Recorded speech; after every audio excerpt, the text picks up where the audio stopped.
This is Join Us in France, episode 490. 490. Bonjour, I'm Annie Sargent, and Join Us in France is the podcast where we take a conversational journey through the beauty, culture, and flavors of France. Today, I bring you a trip report with Catherine Russell, which I've known as Katy Sargent for most of her life because she's my sister-in-law. We went on a trip together last October exploring the Atlantic coast between Arcachon and Rochefort, so mostly in the beautiful Charente-Maritimes department. It was a great trip to a part of France I didn't know very well and that we haven't discussed very much on the podcast. And traveling with Katy is always a pleasure, so I hope you enjoyed this episode as much as I enjoyed that trip.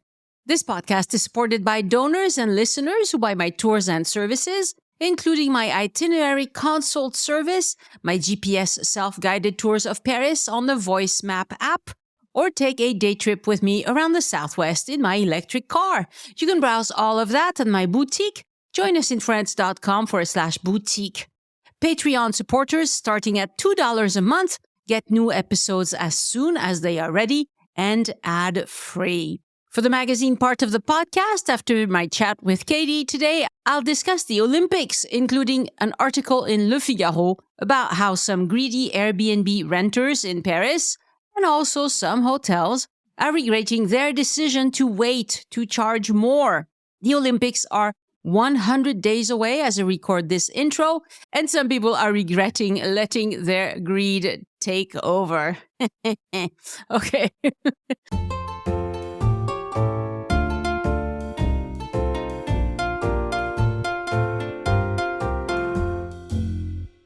Bonjour, Katy Russell, and welcome to Join Us in France. Hi, Annie. Thanks for having me. Lovely to talk to you. As a matter of fact, you are my sister-in-law. We have known each other for a long time. And we had a wonderful trip together to the Atlantic coast just recently. So I wanted to get your impressions on it because you and I are very different people. You pay attention to things that, I'm oblivious to. So I think it's going to be a good discussion. So tell us a little bit about yourself and how many times you've visited France and things like that. I live in Utah and I've been to France. I think this was my 5th trip, Annie. Mm-hmm. I work for an online university. I work from home. I like to travel, but I don't really travel very often. And so one of the perks of coming to France is that I get to see you. And so that is always awesome. But I also love that we do have a different style, a different preference of things we see. I'm very artsy-fartsy.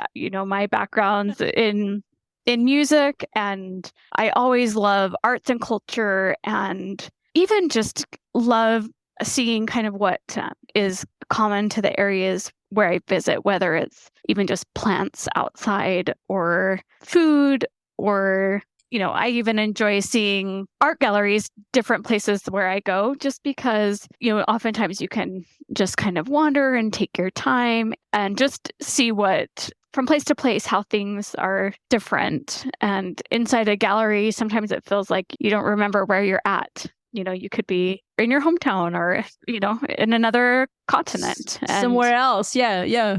And it's lovely. I also love being in a car and just driving around and seeing the sights of just the city or the town. And so that was amazing with our drive along the Atlantic coast. Mm-hmm. Yeah. But the first thing we did a few days after you arrived is we went to Bordeaux-sur-Ciel. That's in Occitanie, not that far from where I live. And I was so sure that I had been there. And then when we got there, I'm like, no, I've never been here. This is so different. I wouldn't remember. I'd remember. So tell us what you liked about Bordeaux-sur-Ciel. I thought it was really a lovely city. Would you call it a city? It's a big village. There's probably like 2,000-3,000. No, it's a village, I think, still. Yeah. Okay. I liked it. I hadn't looked up anything about the village before we went. I just knew that there were a couple of places that might be fun to see while we were there, but I didn't look up any history of the village. I didn't look up what it would look like. So it was an absolute surprise. the walking was mostly all uphill Yeah. until we were coming back down to our car. So if you don't like walking on an incline or have issues walking, it's not a village for you. But I thought it was lovely, Annie. It was interesting to see how it, this time of year, we went the end of the first week of October. Mm-hmm. And so a lot of things in that village were closed because it was no longer tourist season. And so there were lots of shops that looked like they could be really interesting to see, but weren't open. We stopped and had lunch first, I think, once we found a place to eat. It took a while to get to the restaurant, but the restaurant was lovely. The food was so good. The view all around was incredible to see. It was such a lovely day. Yeah. This restaurant is right up against kind of a cliff side of the village. And so you have this view on the landscape. It's no fun going up that hill, but once you're up there, it's really nice, right? Right. They need to offer a little car that takes you up to the restaurant. That would be nice. Right. But it was very cool because where we sat was right next to the edge where you could see, the cliff and beyond. And then you could also see part of the village as well. And so lots of like art sculptures and things in that area. The food was delicious. It was beautiful weather. The bathrooms were impressively clean. There were seats on the toilet and they had like superheroes on them, and it was hilarious. It was like the most bizarre bathroom I've ever seen. Yes. Both you and your brother, David, took photos of the potty. Right. We're easily amused. Yeah. You were amused by this. Yes. And you're right. In a lot of places in France, there is no toilet seat. So you're sitting, if you want to sit, you're sitting on the porcelain. And that's a little bit strange to people. Yes. Yes. And, one thing I didn't think of, had I been alone, I wouldn't have known that I would have needed to find food first when I got there because of the time. Here in the US, you can find food any time of day, anywhere, basically. And so I was glad that I had you there for that. Yeah, I was like, okay, we got to get to the restaurant now or they're not going to serve us. Yeah. Right. And then we walked around more. Took a lot of photos. So many photos. We didn't go into anything, did we? There was a museum there. But, those really scenic places, sometimes I don't care about the museum. I just want to walk around the town because it's so cute, It was very cute. And I think by the time, because we didn't have a map of the area, we were just walking around, seeing what we could see. And then when we decided we were ready to go home or get our car, I think that's when we saw where the art gallery was. And then we went down, when we walked down the hill, it was a little different than the way we'd come up. And then there was the map and the entrance to the village. Right. Which was not where we parked. Right. Yeah. That's the blessing and the curse of being a local is you think you've been there. So I figured, I'm just going to go drive as far up the hill as I can. And that's it. And I really shouldn't have. Now I know if I ever go back with other people, I will know not to park there, but to park before that. First of all, because there's a car charger. Mm-hmm.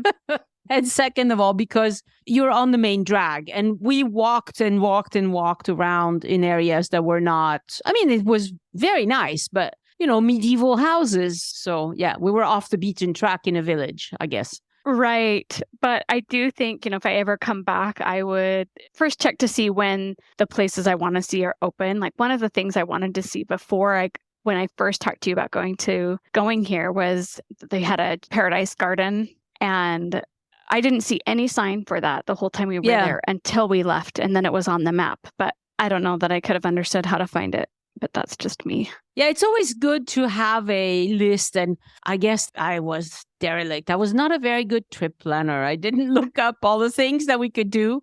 Because I figured I thought I had been. So I was like, I'll just recognize it. Oh, no.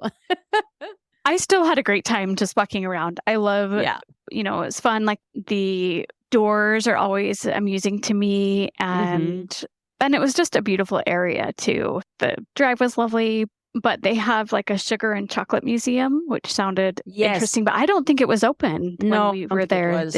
And then they had the contemporary art museum. And so I do feel like it's a village I would visit again if I were to ever come back. It could be fun a different time of year. You could spend 2-3 A day. hours there, or most of a day anyway. If you're going to go into the museums and stuff, yeah.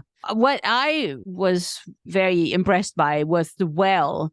So underneath the covered market area, they had a very deep well, 113 meters deep. So that's, I don't know in feet, but it's very deep. And so it's one of the things that helped them stay alive because they had water. So even if they were under siege, they had water, which is very, very important.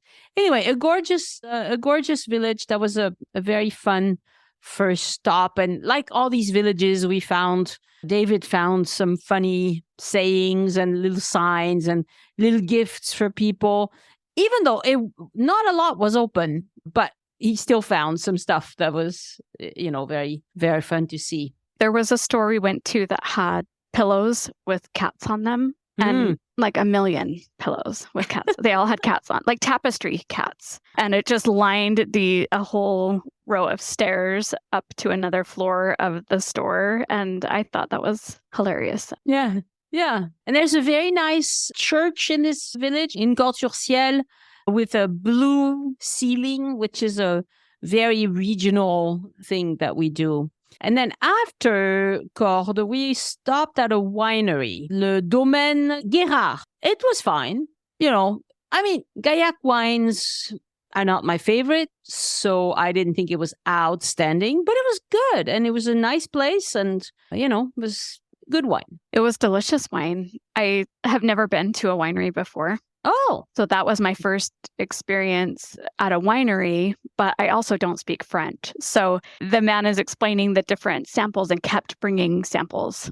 Mm-hmm. And we just spent all day walking around. I was having hot flashes, and then I had a couple shots of wine, and then my mind went blank. I don't know, because I couldn't understand what he was saying. And then after so many, you can't tell the difference, or I couldn't remember which one I liked the most because of the taste. But it was a fun thing to see. It was a beautiful building where they had their wine. Mm-hmm. And that's an interesting thing about you, Katy, is that what you zoomed in on right away is that we walked by a plant that had a giant leaf. And you got the photo of your hand by the leaf like that.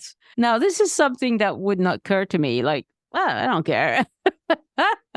But that was something, it's really interesting to see your perspective on stuff.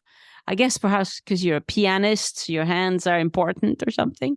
Right. And the size. Well, and I have small hands. And so when I see things that are large, it amuses me, I guess. But yeah, I also love architecture and contemporary art, I guess. And so I thought the building where this winery was really beautifully designed. And I loved the cute artwork that they had, that they were selling there inside as well. And of course, the plants around it. So that was our first excursion. But then a few days after that, we set off to go visit the Atlantic coast. And this is a part of France that I had been to, but I was so young. Again, I didn't really remember much of it. We drove to Bordeaux, and I had found an apartment through Booking. Okay, you have to tell us how that went, because that was really funny, actually. I think the apartment itself was really cute. I haven't ever rented an apartment before, and so I didn't know what this process would be like. But the thing I didn't think about beforehand was if you were staying in a hotel, you can come and check in whenever. With this apartment, we had to meet somebody for the key at a specific time. And so that impacted how we wanted to arrange the rest of our day to be able to get there in time to get the key, and if we had time to do something afterwards or not. We got to the apartment and the kitchen table was gigantic, and so if someone was sitting at the table, you couldn't also cook. And so there was like a little shimming around every time someone was in the kitchen eating or sitting. But it was also very warm. I didn't expect it to be 80s in October. Yeah. And so we had one bedroom, and then the front room had a cot that I used, and there was no AC. Right. It was very hot. It was hot, and then I'm hot flash central right now, and so that was challenging too. And so I'd sleep with my head next to the doorway outside to the balcony.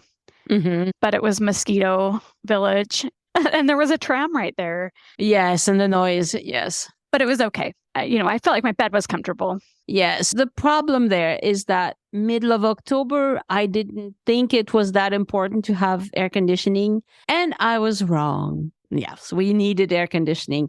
So this is something that I tell people about. I usually say, between June and September, you really need air conditioning. Well, it turns out that in October, we needed air conditioning as well. And yeah, that's just an unfortunate. And neither that first accommodation nor the second one had it. And it would have been way better. Both of them would have been way better with AC. It was hot. Yes. And one other thing about the hot, so there was a fan that I didn't even notice the first day that we were there. And I'd set my bags right next to it. Didn't even see the fan. And then the second day, realized there was a fan there. Yeah. When I was in my head thinking, like, maybe we can go buy one somewhere. So if you're driving to a place, you might, and you don't mind packing a little fan, it might be worth it. Yeah. This fan that was in the room where I was staying was so loud, I couldn't sleep. Right. Because in October, sure, it cools off at night, but then you have to sleep with the window open, and then you have the bugs, and then you have the noise, potentially. Because with the windows closed, this was not a particularly noisy area. But if you have to sleep with the windows open because it's so dang hot, and you attract mosquitoes like nobody's business. I was like their BFF. Yes. Is it typical for it to be 80s in October? No, it's not. It's not. This year was very different. Typically, by October, it's more like 60s, 70s. But this year, the summer went on and on and on and on. It didn't really cool off until early November. November 2nd was a holiday. And I remember saying to Marianne, my daughter, that this is normal weather for All Saints Day. It was cool. Finally, it was cool. So listeners, don't assume that it's going to be cool enough and that you won't need AC in October because, yeah, you might. All right. So then we dropped off our stuff. The lady was very nice, though. And the area was fine. It's just that it was too hot. Then we dropped off our stuff and we headed out to Arcachon. Now, Arcachon, I had been to, obviously, because that's where I took my first steps. But... Oh. Yes, but you can probably understand that I have no memories of that. And it's adorable. It's a cute little town, isn't it? Yes, I thought it was really delightful. And it's a place I would go back to if I came back. So sandy beach, large sandy beach, lots of cute little stores, restaurants. We found a nice pizza somewhere. Again, some of them were closing. So we had to kind of hurry up and get some food because even there, things were closing. And we were there also on a Monday. Yeah. And so and wasn't that area closed on Monday? They were open on the weekend and closed on Monday. Well, a lot of places do that. When they're open Saturday, Sunday, on Monday, a lot of places don't open. That's their day off. But the architecture was really, really cute. The stores that we found were really, really cute. I don't know. I liked it. I thought it was delightful. And there were some very stunning buildings, stunning apartments and shops. And so fun to walk around and have an area where you can just shop and sit and eat. And you don't even know that the beach is just 5 minutes away. I didn't even know it was right there. Yeah, it's right there. Yeah. And then the water was so blue, and it was definitely an area where you could hang out at the beach all day long. You could bring your family, you could sit and play. And in October, I wasn't prepared to play at a beach. I didn't assume it would be warm enough outside to want to sit at the beach all day. And I got there and thought, well, maybe we could make this work. I don't know. But we weren't ready for Another water. thing that we ran into it's worth warning people about is that there are a lot of boat trips that you can take in that area. The problem is because it's summer, it's not summer season anymore. A lot of the boats, they only do their, like, I wanted to go to Cap Ferret on the boat from Arcachon, but we had to be there. The last one was at 2:15 and we missed it the first day. So I thought, oh, perhaps we can go back the next day for the 10:30 one or something. There was only 2 in the day. And then the next day, for some reason, we got delayed and we just couldn't make it on time. So that was frustrating because you know that there's a fun activity, but it's only twice a day. And if you're not there on time, can't do it. There was an accident on the freeway. Oh, that's what it was. Okay. Yeah. That was crazy. So next time I would just stay in Arcachon. That was a mistake. Okay. Because I thought we wanted to visit Bordeaux as well. And so I thought, oh, if we get an apartment not too far from the center of Bordeaux, I can park my car easily, which this apartment had a parking area for my car. So that was great. And then we can get onto public transportation into Bordeaux, which was also very good and very easy. That was the third day. That's what we did. But then to get into Arcachon, well, Monday morning traffic, and we didn't make it on time. And then we wanted to go the next day, and that it didn't work out either. So, yeah. It's all good. I think it's a place to come back to. And, depending on the time of year, will depend on what is available there for you to do. But I think it's definitely a place you could spend all day. Yeah, it really had a vibe to me, like the kind of place where I could go and just sit there for 3 days and not do much besides read. Walk, yes, bike ride, little bathing, take a boat ride, but you'd need more time. Like we were trying to go through too many things. Do a lot. Yeah, we were trying to do a lot. I wanted to cover a lot of ground. And I tell people not to do that. And then what do I do? But we also didn't know ahead of time what time the boat ride was. If we had, that could have changed things. But it's okay. We still had a blast. Oh, we had a great time. But, it's good to point out the things that worked out and didn't work out. And there are so many boat rides. And a lot of these websites, it's hard to tell if, when they start service, when they end service. Like, it's not like they want to have a sexy looking website that tells you, oh, we're going to take you to this island, blah, blah, blah.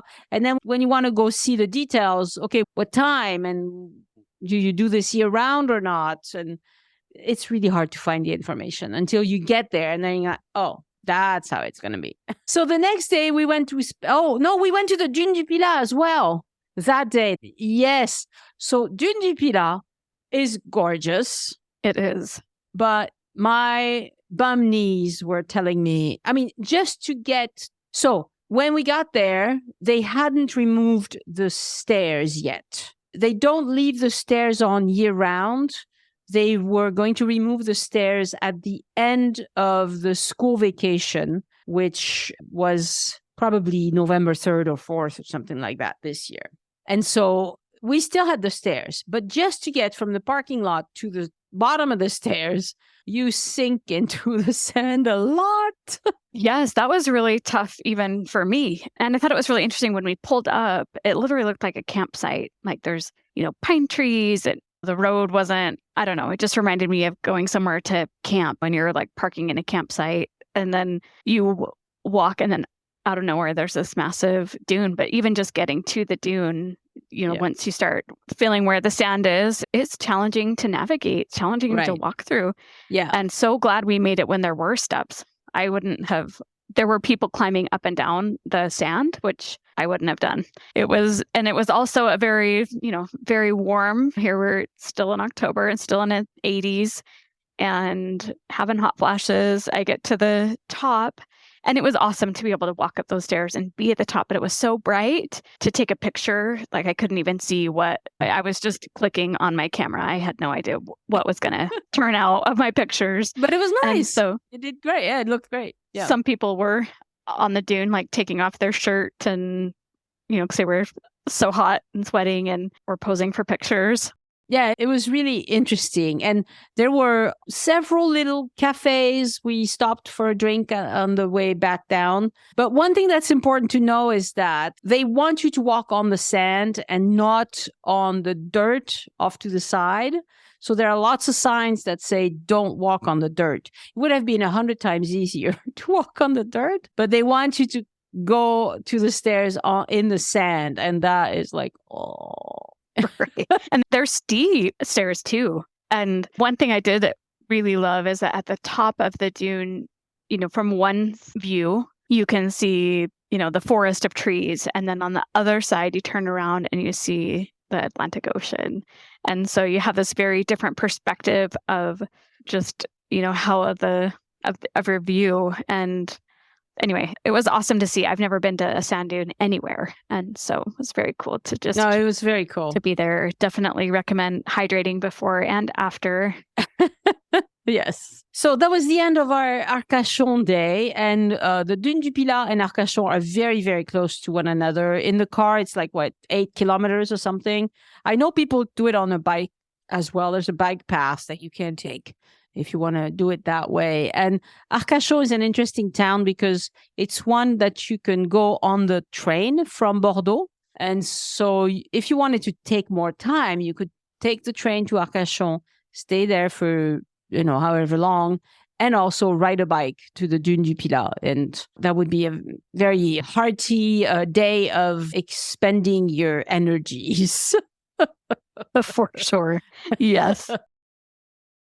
The following day, we spent in Bordeaux, which you had never seen. So I want to know what you thought of Bordeaux. I thought it was amazing. It's so nice to be able to see something different. And again, I hadn't looked up anything about Bordeaux, what it looked like. I had no expectation coming into it and was just delighted. We went to this lovely public garden, and I don't know if there was a specific name for it, but it was right off the train. Yes. So why did I stop there? I saw something. Oh, I saw a beautiful kind of gate, like a gilded gate. And I was like, oh, that's probably a very nice park. And so we went in, and it's called Jardin Public. I'm not sure if it has a specific name, but that Jardin Public was very, very nice, I thought. Yeah, it was beautiful and massive. We walked around, and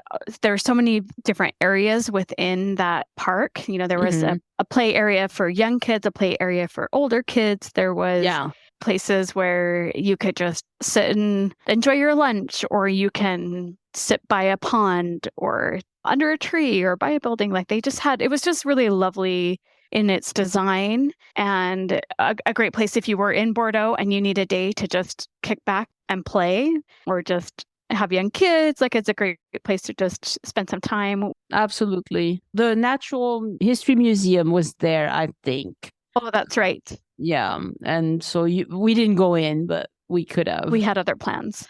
Yeah. We had other plans. And then we went into the city, la Place des Quinconces, with a big fountain. Massive, beautiful fountain, and the obelisk and all that.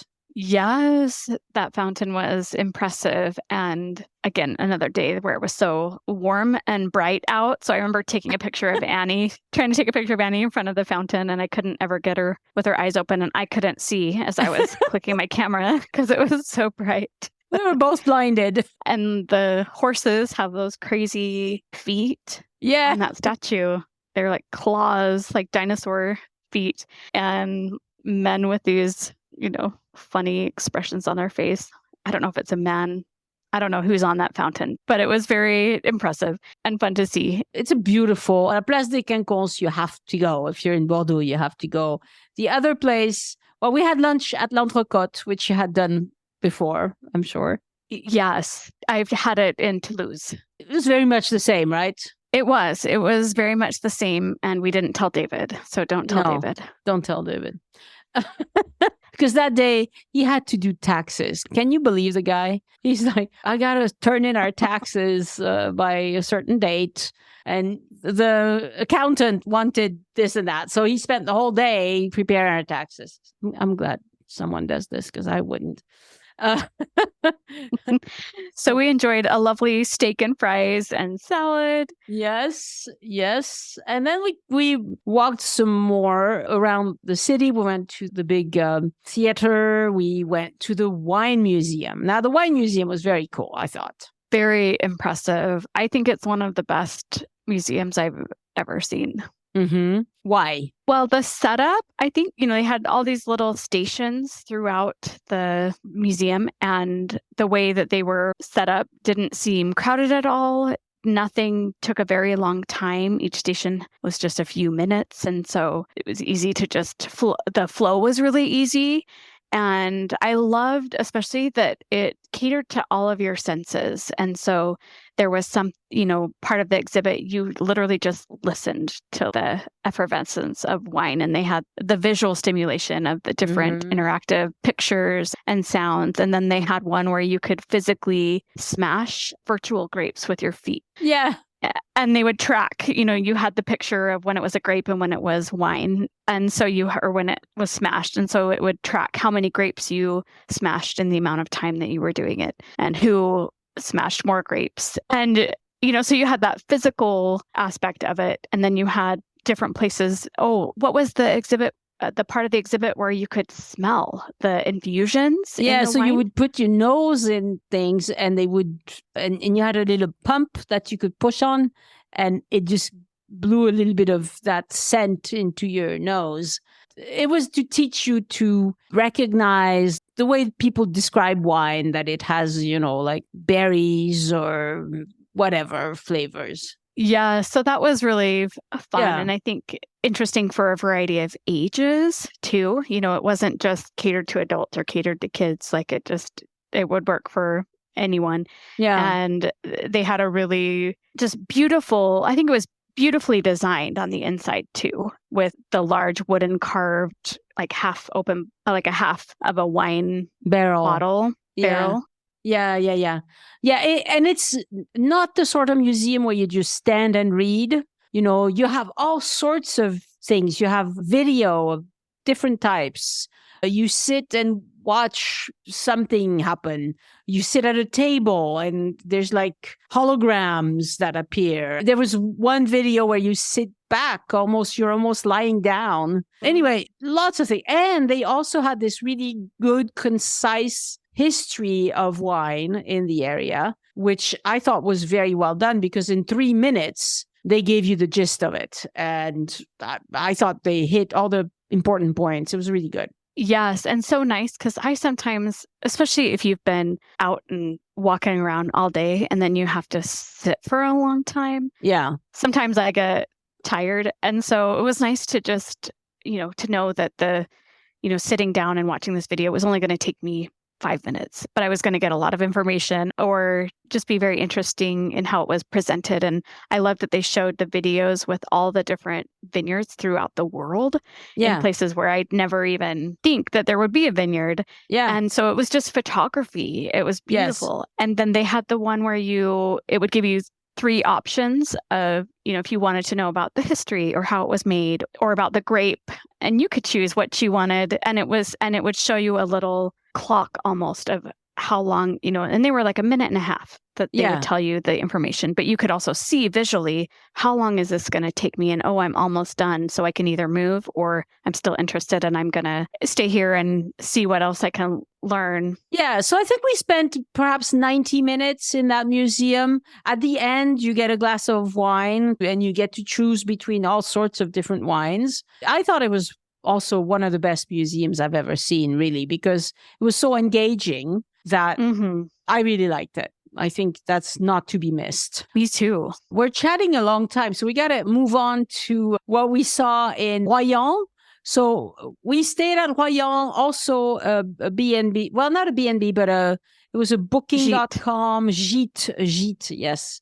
And it was quite good. Lots and lots of bugs. They had the most gorgeous swimming pool I've ever seen. Really, the swimming pool was outstanding. You and David went to swim, and I didn't want to swim. I was covered from head to toe, and they still got me. I had so many bug bites. Ah, yeah. So, yes, a very warm October, beautiful place with a pool and a pond. I would still go back. Yeah, probably. It was very nice. It was very nice, but it would have been better with AC. Close the windows, don't have the bugs come in, all of that. Right. But it was lovely. Yes, it was lovely. Royan was very interesting. We went to the Corderie, or was that in Rochefort? No, that was in Rochefort, I think. Corderie Royale, where we saw how they make ropes. And that was on my list because I can't remember. I have a question mark by it. I can't remember where. I think we saw that before we drove to the church. Didn't we? Oh, that's right. I remember. Royan was just a town with the cement basilica. Mm-hmm. Lovely. So while we were charging the car, a guy said, if you're going to Royan, you have to stop at the cement basilica. I was like, what? It was awesome. It was really interesting, wasn't it? So Royan was cool. It was such a beautiful building. Like, I would love to hear a concert there. I think that organ was incredible, just gorgeous. And I'm sure the acoustics are amazing. But definitely go see whether there's a performance there or not. Yes. Royan, we also ate at a restaurant. I can't remember what it's called, but it was very good. The seafood was very, very good. And it was right by the port. I'll put it in the show notes because I know my seafood. That one was good. It was delicious. Yes, you had oysters. You had never had oysters before. Never. Yeah. So that was an interesting experience. Great to branch out, try something new, and just go for it. Yeah. Rochefort, we went to the Corderie, which was an interesting place. A bit of a dusty museum, compared to the wine museum. It was less interactive. It was more like look at pictures, read the information. We had a tour guide that was, I moved on. I was like, no, this guy is going to put me to sleep.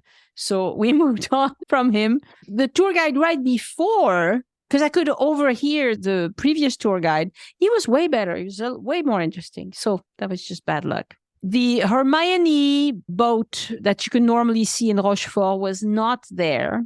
It was being refurbished somewhere, so that was too bad. Let's talk briefly about the Île d'Oléron. When we drove over that big bridge and we were on this island for a long time. That was so strange. I'm not sure what I think about it. About the bridge? About the island, about the whole island. Yeah. The island itself, I mean, I don't remember there being many places where you could really spend a lot of time. Mm-hmm. Like the tide was really low. Yes, it was muddy. So when the tide is low in the Atlantic, it's mud. Like, no. Not for me. Well, and that seemed to also be one of the days where it was no longer 80s. It was windy, it was rainy too. So that may have impacted part of it. But from there, we took a boat ride finally, because there was one that was going at the right time. And we went to the, what's it called? Fort Boyard. So this is something French people know because they've been shooting a TV series, a very painful TV series. For years there. So it was cool. I finally got my boat ride. I was happy. Me too. I was happy too. And it was so cool to be able to, another time that I've been on a boat, there was nothing historic around it. You were just on water. Yeah. And so this was very cool to be able to go, see past something that was, built so long ago and that's still being used for this hilarious, painful TV series that you're talking about. So when we got home, we showed her one of the episodes and we were all like, okay, give me more wine because this is like not good. Okay, we really need to wrap it up. But one place that I really loved was Fouras. No, I shouldn't say the S. They don't say the S. It's Fouras. There is an S, but don't say it. I thought that was a cool little town. It was lovely. It was a day that was still rainy when we were there. So it was a little cold, but yeah, I loved that medieval castle or chateau. Yeah, it was a fortification, a Vauban fortification. And there was that wild bronze sculpture that looked like an evil demon from a superhero movie or something. Yeah. I don't know what it was, but maybe that's where people were tortured. I don't know. And then there was the little covered market with the food. That's where you got some scarves. I got a scarf. Oh, I bought a wallet. we bought those delicious oranges or tangerines. Tangerines. Oh, yeah, the tangerines were very good. The food there looked remarkable in that market. I have these pictures of just vibrant colors of tomatoes and potatoes and squash and oysters, like just so many oysters. I've never seen that before. And then outside along the market, I was where I thought it was funny, where there was, people selling clothes and purses, and then there was underwear. And I'd never seen underwear sold in a covered market before. I thought that was so bizarre. But it turns out, Annie was saying that was where the locals buy their underwear. Yeah. Okay. So if you're French granny, because I know Americans have this idea that all French women are sexy and always done up and all of that. Well, think again. French women are not all like that. Many are, but not all. And so you have your regular 50, 60-year-old. My mother always bought her underwear in those places because she knew that she was going to get this one brand that fit her well. She got her bras in those places. She didn't even have to try them on because she's been wearing those for years. And that's the sort of clothes or socks. Also, if you have these socks that you really like, I mean, come on, you have favorite socks, right? Yes. Everybody does. True. That's so true. That makes a lot of sense. And if you got them there, well, you're going to go back again and again and again to get more socks every few weeks or months, perhaps. So yes, it's a big thing, especially in places that have, say, older population usually. But it was a great place to walk around. I think there was a shop with boat neck shirts. You were saying that town was known for that boat neck style of shirt. Yes, the striped shirts. And we saw that cemetery where if you die while you're visiting, you could be buried there. Do you remember that? So this was in Saint-Georges-de-Didonne. Yes, gorgeous little village. Gorgeous. The cemetery, the church, and it said specifically, well, if you want to be buried here, because it's a gorgeous cemetery, you have to die in the village or be a resident of the village. So I guess if that's your last wish, you better go die over there. But it was really gorgeous. Anyway, we have been talking too long, and so I'm going to cut it short, but it was a delight having you. And I want you to come again because it gives me an opportunity to go see places that I wouldn't have by myself. Like, you don't go on a trip like that for 5 days just because you want to. Like, perhaps I should. You should. And Annie, it was so fun to be there, and you're an amazing host. And I love the drive. Like, I think just the drive in between the cities was so picturesque. I wish that I'd been taller to see out the window more and had taken more videos of the drive because it was really just stunning. Just such a beautiful area of the country and so fun to see so many amazing things that we didn't even know were out there. Yeah. Oh, we need to mention Cognac, where we also stopped. We didn't see much of the town. We just went to see one of the houses that makes Cognac, the alcoholic drink, which I don't really like. It was Hennessy. We visited Hennessy. It was very posh. It was very posh. And I agree. It's not necessarily a drink that is my choice of drink, but I thought the distillery I thought it was fascinating. Mm-hmm. It was very posh. Like you walk in and you're like, whoa, there is money here for sure. But it's very well designed. I thought the information was fascinating for someone who knows nothing about how it's made or how it's stored. Like even the barrels are just this incredible work of art. Yeah. And the history of it, I thought was really so fascinating to me that it made me, I guess, appreciate this kind of thing even more and interested in looking into other museums and distilleries like this. It just was very cool. So if you're there, I would definitely check it out. Yeah. You got some for your husband, right? I did. Did we you haven't like it? Opened it yet. Oh, yeah. We haven't opened it yet, but we did. Well, I did get a little bottle too, but the bottle that I bought for my husband is one that it's like a collector's edition where every year Hennessy chooses an artist to design the bottle. Uh-huh. And then you can only buy the bottle in France. Uh-huh. And so this year's bottle is kind of like a chameleon green. Mm. So it's kind of like greens and blues. So the bottle is what's really special about this, and more so than the product inside, but my husband likes to collect things, and so it'll look great on our Perfect. shelf. And we'll probably try the trick of using an ice cube with it, or if we drink it, or adding a little seltzer and lemon to it to make it a little bit of a cocktail and easier to drink. I thought it was way better with ice cube and seltzer and lemon and dilute it a bit because it's so strong. Oh, rips your throat out. It does. But it was, I think, a really fascinating experience there at Hennessy. All right, Kat, this time we're done. Thank you so much for talking to me. Please come back. Well, I'll drag you back soon. And I'll see you for Christmas in Utah. Yes, absolutely. Thank you, Annie. Merci beaucoup. Merci. Au revoir.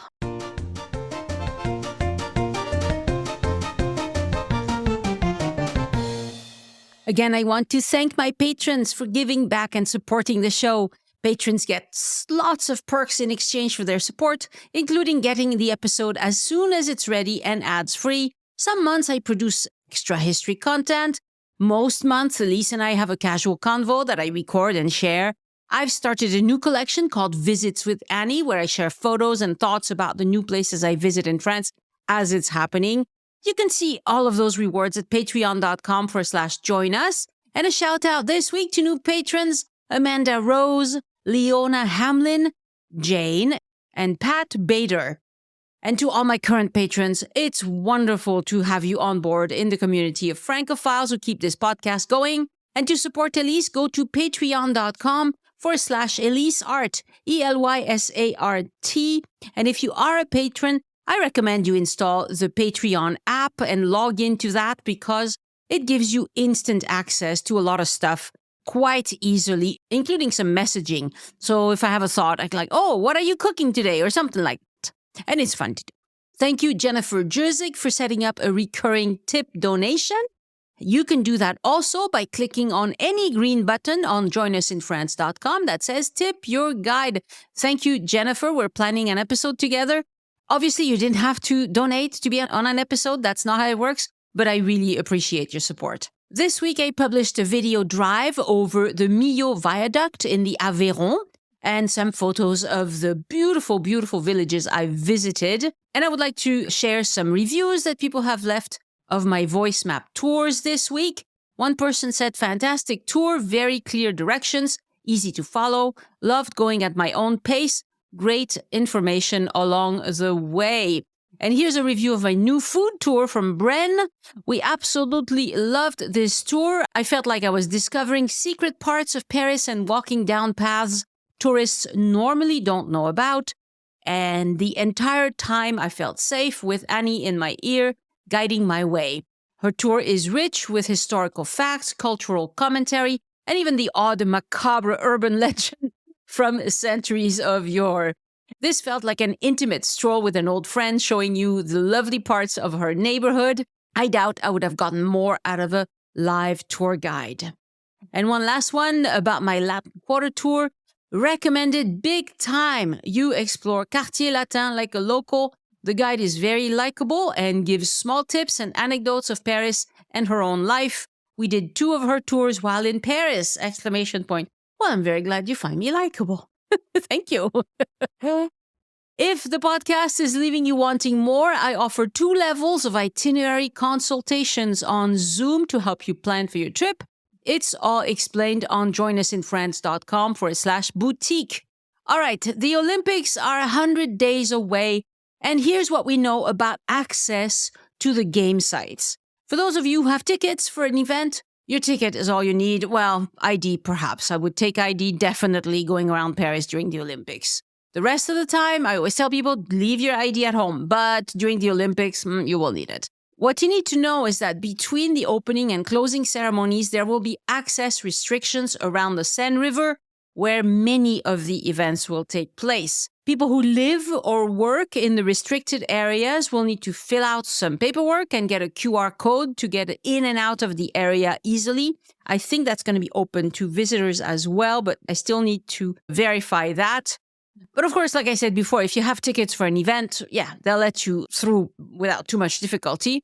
The problem is with people who just happen to be in Paris and don't have tickets to attend the Olympics. most of the city will be open, right? Most of the city is going to be just fine.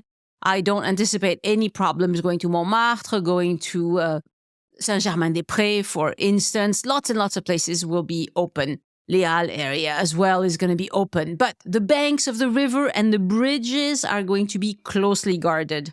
So this area goes from Pont de Bercy all the way to the Trocadero. It encompasses 20,000 residents, but also museums and the Austerlitz train station.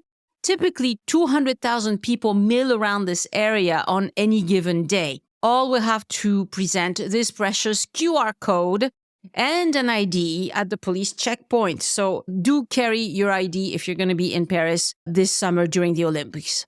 There will not be a requirement for a QR code to cross the Seine, but for pedestrians, you'll need to go to the Léopold Sédar Senghor Bridge.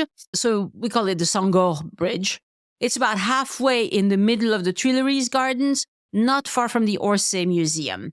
At 1 p.m. on the day of the opening ceremony, all movement of people will be stopped around that area so they can search and make sure nobody's up to anything evil. The opening ceremonies are on July 26th and the closing ceremonies are August 11th. The Paralympics will take place between August 28th and September 8th, but there are always fewer people for the Paralympics. I'm going to the Paralympics, but I know that it's not going to be as busy. So some of these restrictions will probably be eased, but I haven't heard anything official about that. Of course, there will be exceptions to all these restrictions depending on professions. Doctors, firefighters, emergency workers, etc. will be able to get through the police stops with proper identification. So if you're visiting between July 26 and August 11 and don't have tickets for different events, prepare to be frustrated. Another group of people who are frustrated are greedy Airbnb renters and some hotels as well. Some of them declined all bookings, thinking, well, 1,000 a night was fair, even for places that normally rent for 100 a night. They got requests early on, but declined them. They thought that prices would go up, that visitors would get desperate and would pay anything. Well, not really. I think people did what I decided to do for my week in Lille for the basketball events. I'm going to 2 events. I'm going to Lille for basketball, that's during the regular Olympics, and then a week in Paris for the Paralympics. I've already booked my hotel. It's not really a hotel, it's an apart hotel, so it's like a tiny studio for the week I'm going to be in Paris for the Paralympics. And the prices were a little high, but nothing too crazy. But for the basketball events in Lille, anywhere I could find was asking for 600 a night for a 3-star hotel.